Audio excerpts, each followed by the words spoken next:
Hey, YouTube land.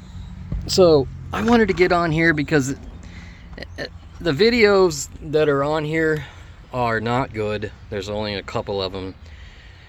There's one black guy that makes like 3 really super short shorts that don't really help. And then there's another guy that did one about 5 years ago. When you're switching it from a column shift to a console shift, there's some wiring that's super important, and the way that this guy did that, if you go and watch that, you'll see it's like overly complicated. I don't know why, but I'll save you a bunch of trouble real quick here.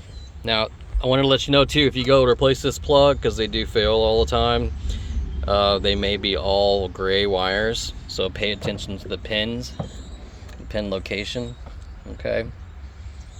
And see where they're coming out at. Your ground, you're gonna want to run a new ground.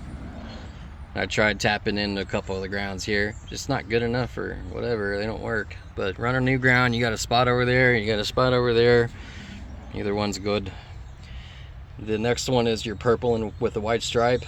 This is going to be for your key, so when it's, you know, you can't take the key out unless it's in park.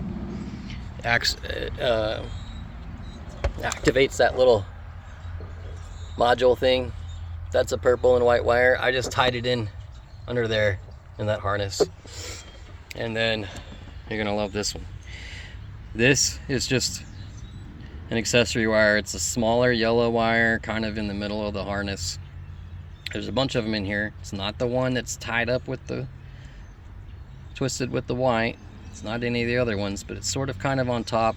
That's just a plain old accessory wire. Turns on when the key turns on. Then this one is it's like a harder, thicker yellow wire that's towards the front of the dash. It's closer to the dash on your wiring harness. That only turns on when you touch your brake. And that's it, you guys. Really, really easy, okay? Just I'm gonna come back in here and put actual splicers, you know, the little deals here.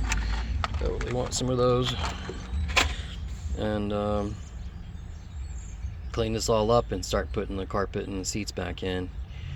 So hopefully this helps. Please give it a thumbs up if it did. I really appreciate it, and good luck with your Impala. Right on.